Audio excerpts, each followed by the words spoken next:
再来关心的是台中市抽检11款合作史莱姆的这念头，结果发现这当中呢是有5件瓶的这个元素是超过标准的，上悬是有8.6倍，即嘛已经要求业者要爱随落价。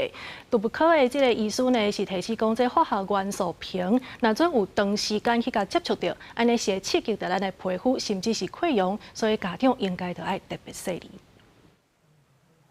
乌鸡丸放伫手的黏黏稠稠的，就会变形，色水真艳。这是囡仔真介意的史莱姆黏土。不过台中市政府抽验市面上所卖11款商品，发现有5款偏元素不合格，上悬超过标准8.6倍，长时间算可能影响健康。家长听到消息嘛会烦恼。会很惊讶，会觉得说，因为之前小朋友也会去玩这样子，可是我以为那个是很安全的，对，没想到它检测是有这样子的。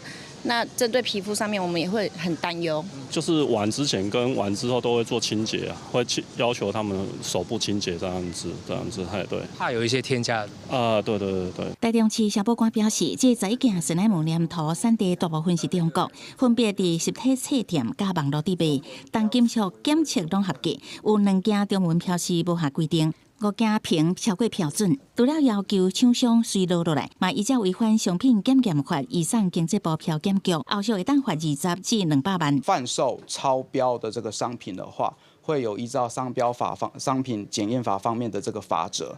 那这个部分，我们也已经将这5款违规的商品移送给经济部标准检验局。台中市政府是讲，为2022年开始，都把传出细汉囡仔使用史莱姆黏土，致使皮肤严重发炎的事件。都无科医师讲，黏土内含硼，细汉囡仔长时间接触，也是去吸到喙甲鼻，确实会刺激皮肤甲黏膜啊。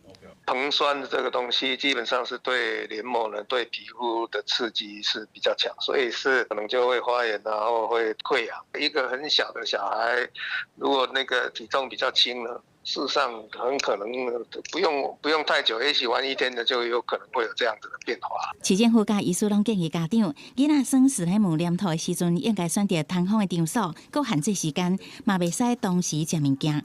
耍煞会记得爱洗手，嘛会当拣无含硼的黏土，保护细汉囡仔。记者采访报道。